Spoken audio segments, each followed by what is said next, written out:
Shalom, selamat pagi Bapak Ibu Saudara sekalian. Selamat kita berjumpa kembali dalam acara Renungan SOS. Puji Tuhan, mengawali renungan kita ini, kita satu di dalam doa. Bapa di surga, Bapa yang kami sembah dalam nama Yesus, segala puji, hormat, syukur, dan kemuliaan Tuhan layak kami persembahkan hanya bagimu. Sebab oleh karena kemurahan-Mu, pagi yang indah ini kembali kami boleh berada di hadirat-Mu. Terima kasih Bapa, terima kasih. Sebentar lagi Tuhan kami akan memulai renungan ini. Untuk itu kami mohon Roh Kudus menolong kami, agar supaya kami dapat menangkap pesan-pesan Tuhan melalui renungan yang sebentar kami akan mulaikan Tuhan. Terima kasih Bapa. Di dalam berkat nama Yesus Tuhan dan Juru Selamat kami sudah berdoa dan mengucap syukur kepadamu. Haleluya. Amin.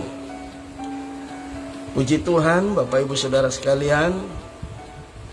Kita sekarang tiba pada bagian yang ketujuh, ya. Kita sudah tiba pada bagian yang ketujuh, perihal utusan Tuhan, ya. Nah, nats pembacaan kita masih tetap pada Matius pasal 3, tetapi sekarang sudah tiba pada ayat yang ke-11, ya. Matius 3 ayat 11, demikian bunyi firman Tuhan. Aku membaptis kamu dengan air sebagai tanda pertobatan. Tetapi ia yang datang kemudian daripadaku lebih berkuasa daripadaku, dan aku tidak layak melepaskan kasutnya. Aku tidak layak melepaskan kasutnya. Ia akan membaptiskan kamu dengan Roh Kudus dan dengan air. Ya. Di sini ayat ini sangat menjelaskan tentang doktrin. Ya. Jadi tugas seorang hamba Tuhan, tugas seorang utusan Tuhan itu bukan hanya sekedar berkhotbah, tetapi dia juga harus mampu memberikan pengajaran atau doktrin yang benar, ya. Jadi orang percaya itu harus diajarkan doktrin yang benar supaya apa, Saudara? Bertumbuh menjadi dewasa. Pengajaran ini penting, Saudara. Seorang utusan Tuhan harus membawa pengajaran yang benar. Mengapa? Ada banyak hal, ya. Ada banyak hal yang harus kita ketahui. Yang paling utama adalah mendewasakan jemaat Tuhan, ya. Yang kedua, ya, untuk menjaga jemaat Tuhan dari ajaran yang sesat, ya. Ini penting. Nah, salah satu ajaran yaitu tentang baptisan. Ini tidak kalah penting, Saudara, ya.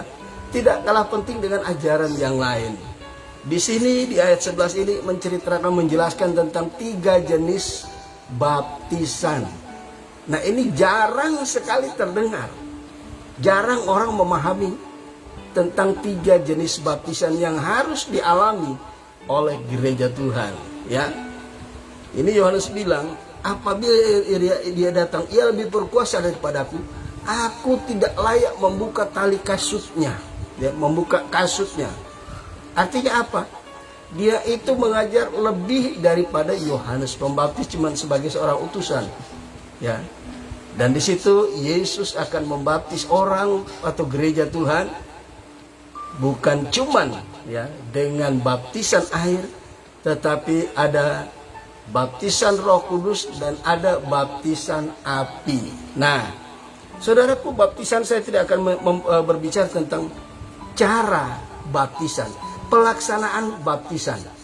Tetapi saya akan menjelaskan tentang baptisan itu penting juga, ya. Kita lihat yang pertama, ya. Matius 3, ya. Jadi ini baptisan yang pertama. Matius 3 ayat 13 sampai 15, demikian bunyi firman Tuhan. Atau sampai ayat yang ke-17. Maka datanglah Yesus dari Galilea ke Yordan kepada Yohanes untuk dibaptis olehnya.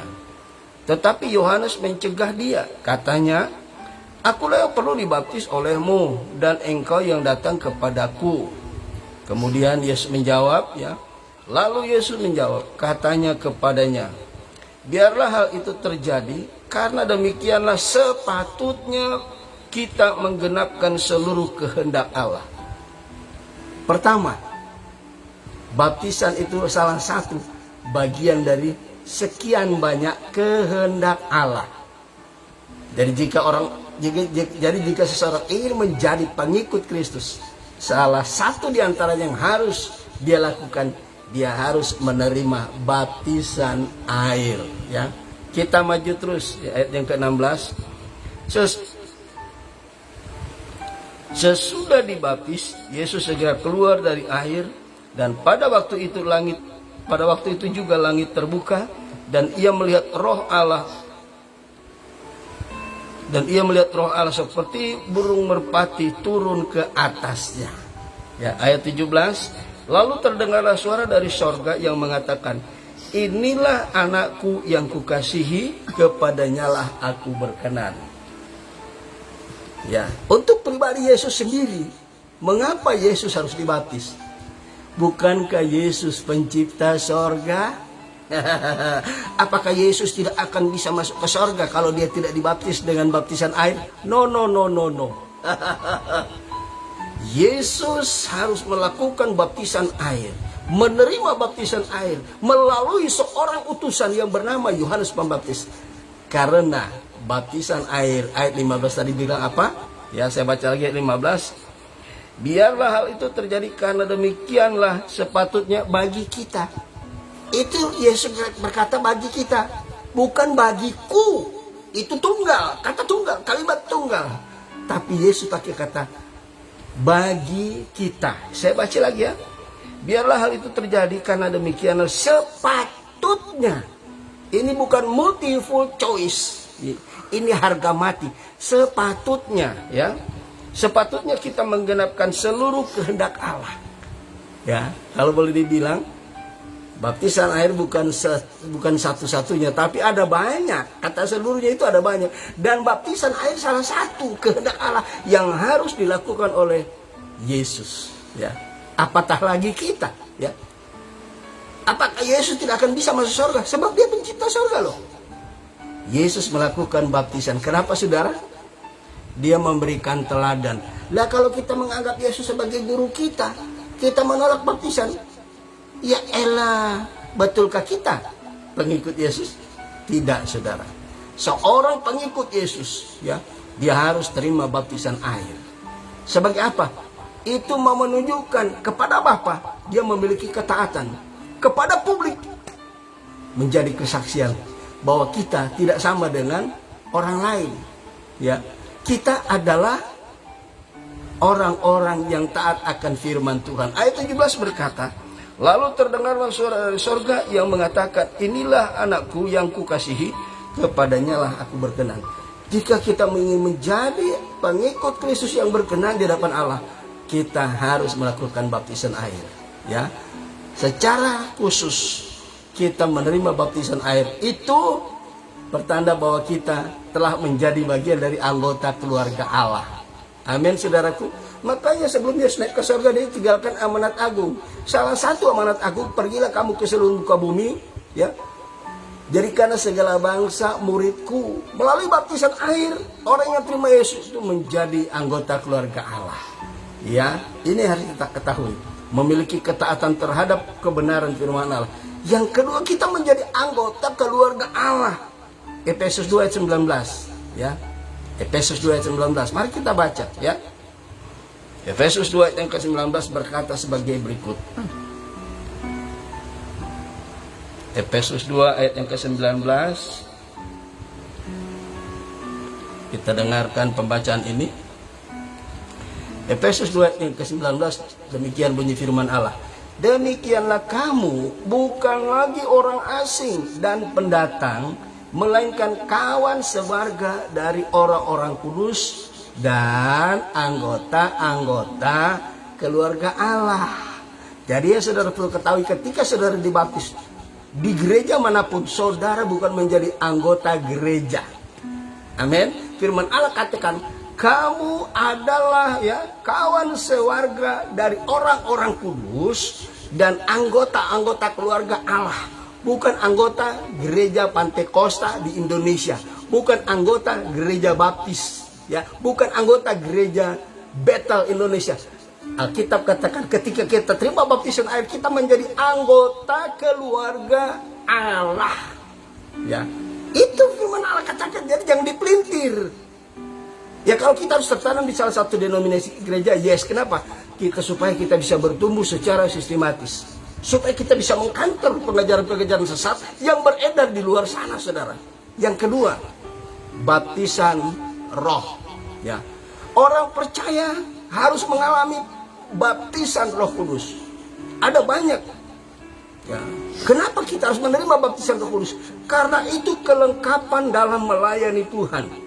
Ya, Lukas 12 ayat 49 dan seterusnya berkata, tetapi kamu harus tinggal di kota ini supaya kamu diperlengkapi dari kuasa dengan kuasa dari tempat yang maha tinggi. Kuasa apa itu? Itulah yang terjadi. Ya, kuasa apa yang terjadi itu yang harus kita miliki? Kuasa Roh Kudus itu. Itulah yang terjadi di peristiwa Upper Room, ya, di kamar loteng Yerusalem, ya. Itu penting. Lukas 12 ayat 49 itu penting sekali. Kita harus dilengkapi dengan kuasa Allah, karena kuasa Allah memampukan kita melakukan banyak hal. Salah satu di antaranya bersaksi dan sebagainya. Lukas 12 ayat 49. Aku datang untuk melemparkan api ke bumi, dan betapakah aku harapkan api itu telah menyala. Ya, di khususnya gereja-gereja Pantekosta ada lagu yang wah mantap, saudara, ya. Di tahun-tahun 70-an sampai 80-an itu lagu top. Api Pantekosta ku punya, ku biarkan menyala. Api Pantekosta ku punya, ku biarkan menyala. Amin, saudara. Api Pantekosta itu berlambang dan merujuk kepada kuasa Roh Kudus yang pernah hadir dan yang telah ada di bumi. Sebenarnya sebelum peristiwa Upper Room, api itu sudah ada. Amin, saudaraku. Kita harus diperlengkapi. Lukas 12 ayat yang ke-50. Aku harus menerima baptisan, dan betapakah susahnya hatiku sebelum hal itu berlangsung. Baptisan yang dimaksud di sini bukan baptisan air lagi, tetapi baptisan Roh Kudus. Lukas 12 ini menceritakan detik-detik terakhir Yesus akan terangkat ke sorga. Ya, dia katakan, kamu tinggal di Yerusalem, kamu akan diperlengkapi dengan kuasa dari tempat yang maha tinggi, yaitu kuasa Roh Kudus. Dan hal itu terjadi pada hari Pentakosta. Peristiwa Upper Room menggemparkan Yerusalem pada waktu itu. Ya, itu baptisan Roh Kudus memampukan kita melakukan banyak hal, bersaksi, melayani Tuhan dan lain sebagainya. Bukan kuat, bukan gagah, tapi rohku kata Tuhan. Amin, saudara. Kita melayani Tuhan bukan karena kepintaran kita, pengalaman kita, tapi oleh kuasa Roh Kudus. Hati-hati orang yang tidak melayani. Orang yang melayani tidak dengan kuasa Allah. Yang terakhir, baptisan yang terakhir, ya. Tadi dikatakan Matius 3, ya. Ia akan membaptis kamu dengan Roh Kudus dan dengan api, ya. Apa itu api? Baptisan api di sini, ya. Lukas 12:49 itu betapa pentingnya kita harus mengalami hal itu, ya. Aku harus menerima baptisan, betapa susahnya hatiku sebelum hal itu berlangsung, ya. Itu sebabnya kita harus terima baptisan Roh Kudus. Saya akan tidak menguraikan terlalu panjang. Yang ketiga, baptisan api. Apa itu baptisan api, saudaraku, ya? Baptisan api itu mari kita akan lihat di Markus pasal yang ke-10, ya. Markus pasal yang ke-10 kita akan lihat apa yang dimaksud dengan baptisan api yang ada di sini. Ya. Markus 10 ayat yang ke-35 mulai. 35 sampai 39, ya. Markus 10 ayat 35 sampai 39.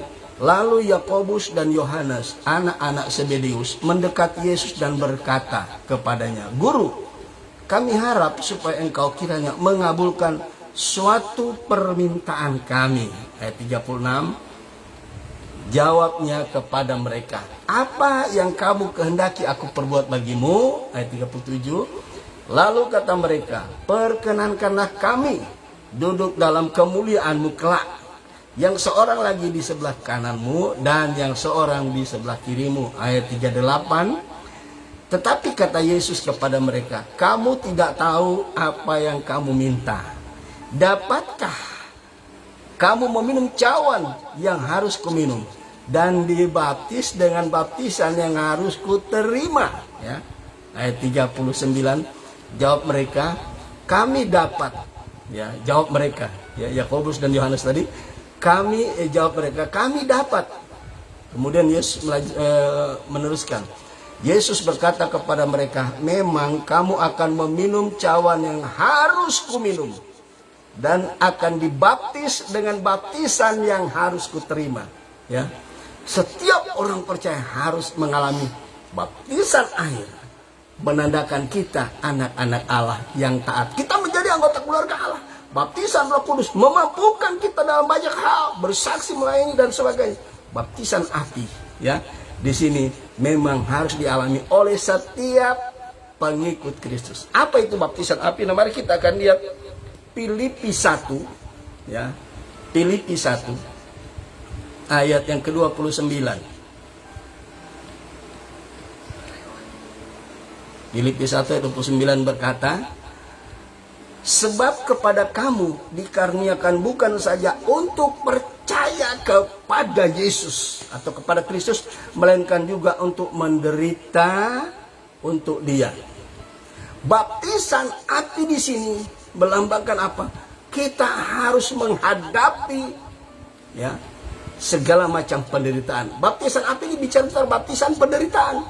Orang percaya harus rela menderita bagi Kristus. Bukankah Lukas 9 ayat 23 Yesus berkata, jadi barang siapa yang mau mengikut aku, dia harus menyangkal diri dan pikul salib. Salib ini merujuk kepada penderitaan. Orang percaya bukan hanya dianugerahkan beriman kepada Yesus, tetapi juga untuk menderita bagi Dia. Ya, katanya kepada mereka, ya, di dalam Lukas 9 ayat 23, katanya kepada mereka semua, setiap orang yang mau mengikut aku, ia harus menyangkal dirinya, memikul salibnya setiap hari, dan mengikut aku. Kesetiaan kita sebagai orang percaya, ingat, kita harus rela menderita bagi Tuhan. Kita harus pikul salib. Ya, sebabnya kita di hari-hari ini, kita harus menghadapi segala sesuatu dengan kemampuan Roh Kudus. Dia akan memampukan kita menghadapi penderitaan demi penderitaan, masalah demi masalah yang kita hadapi. Tengah-tengah keluarga, di tengah pekerjaan, termasuk dalam pelayanan, ada banyak hal-hal yang harus kita hadapi. Itulah baptisan api.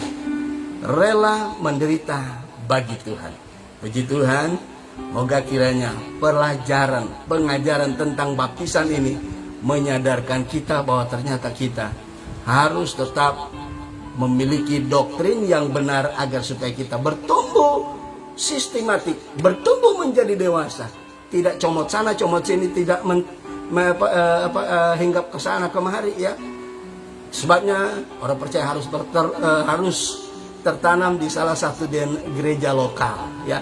Denominasi tidak menjadi masalah. Yang jadi masalah apakah kita tertanam di satu denominasi lokal, sebab ini penting demi pertumbuhan rohani kita. Puji nama Tuhan, Tuhan Yesus memberkati, ya. Kita akan lanjutkan besok pagi lagi dengan waktu yang sama. Baik, sebelum kita mengakhiri renungan ini, kita akan dengarkan dulu satu pujian bagi Tuhan.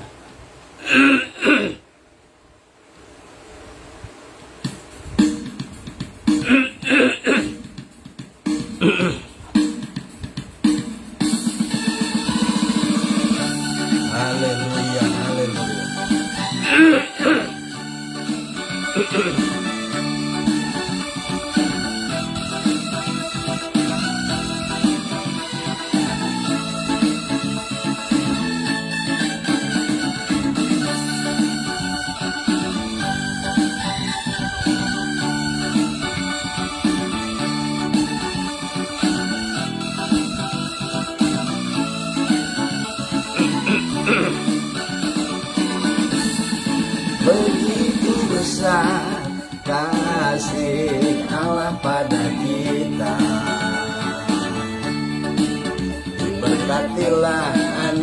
cucu kita di mana-mana. Tuhan mengubah miskin dan menjadikan kaya. Dia merendahkan dan meninggikan juga. Berbahagialah bagi orang yang percaya. Anak cucunya pasti tidak akan meminta-minta, karena Allah menggenapi firman-Nya. Tiada yang mustahil bagi orang percaya. Saudaraku, pengajaran sangat penting di hari-hari ini. Ya. Sebab ada banyak pengajaran-pengajaran palsu, pengajaran-pengajaran sesat beredar di luar sana. Gereja Tuhan, orang percaya melalui utusan Tuhan, melalui gembala sidang, harus memahami 3 jenis baptisan tadi. Baptisan air, kita pertanda kita menjadi anggota keluarga Allah. Ya. Baptisan Roh Kudus memampukan kita melakukan banyak hal. Baptisan api, orang percaya harus siap menderita bagi Tuhan. Begitu besar kasih Allah pada kita. Diberkatilah anak cucu kita di mana-mana. Tuhan mengubah miskin dan menjadikan kaya. Dia merendahkan dan meninggikan juga. Berbahagialah bagi orang yang percaya. Anak cucunya pasti tidak akan meminta-minta. Haleluya. Karena Allah menggenapi firman-Nya. Tiada yang mustahil bagi orang percaya. Berbahagialah bagi orang yang percaya. Anak cucunya pasti tidak akan meminta-minta, karena Allah menggenapi firman-Nya. Tiada yang mustahil bagi orang percaya. Tiada yang mustahil bagi orang percaya. Haleluya, haleluya. Puji Tuhan. Kita satu di dalam doa. Bapa di surga, kembali kami datang kepadamu. Kami mengucap syukur oleh karena renungan pagi yang indah ini sudah kembali memberkati kami, memampukan kami, membuat kami bergairah menghadapi setiap aktivitas kami yang berbeda-beda di sepanjang hari ini. Terima kasih Tuhan meteraikan kebenaran firman-Mu dalam hati kami, terlebih memampukan kami oleh Roh Kudus-Mu menjalani hari-hari ini di berbagai aktivitas kami yang berbeda. Terima kasih Bapak. Dalam nama Yesus kami sudah berdoa dan mengucap syukur kepadamu. Haleluya. Amin. Puji Tuhan. Tuhan Yesus memberkati. Sampai jumpa lagi besok pagi hari. Shalom.